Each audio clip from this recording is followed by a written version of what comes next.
जनक जी के बगिया में दुई गो बिरिछवा हो, एक महुआ एक आम, एक महुआ एक आम। ताई तर सीता सुंदर झुलुआ लगावेली। झुलाता झुलाता भइले रात, झुलाता झुलाता भइले रात।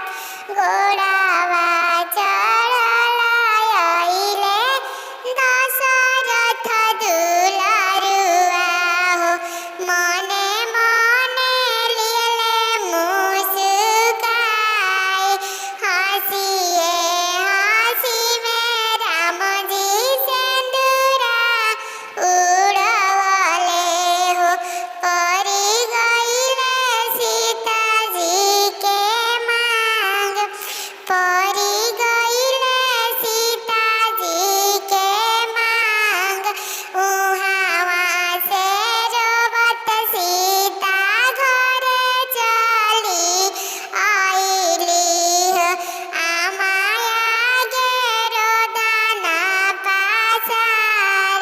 का भइले सीता हो तोहराई साथवा, हमारा से दोना बतलाई।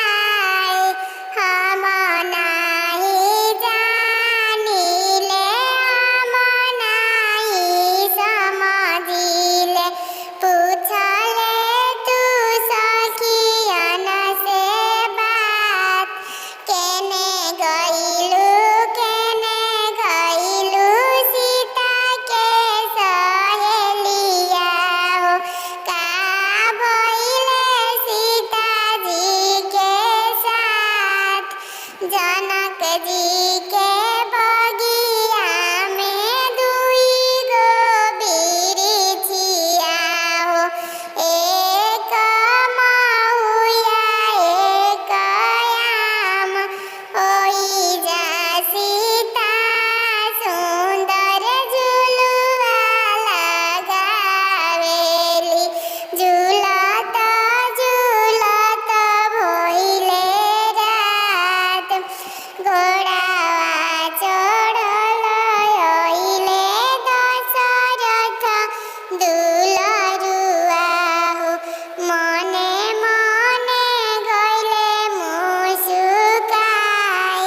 हँसिए हँसी में राम जी सिंदूरा उड़वले हो, परी गइले सीता जी के मांग।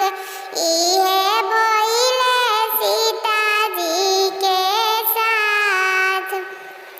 चुप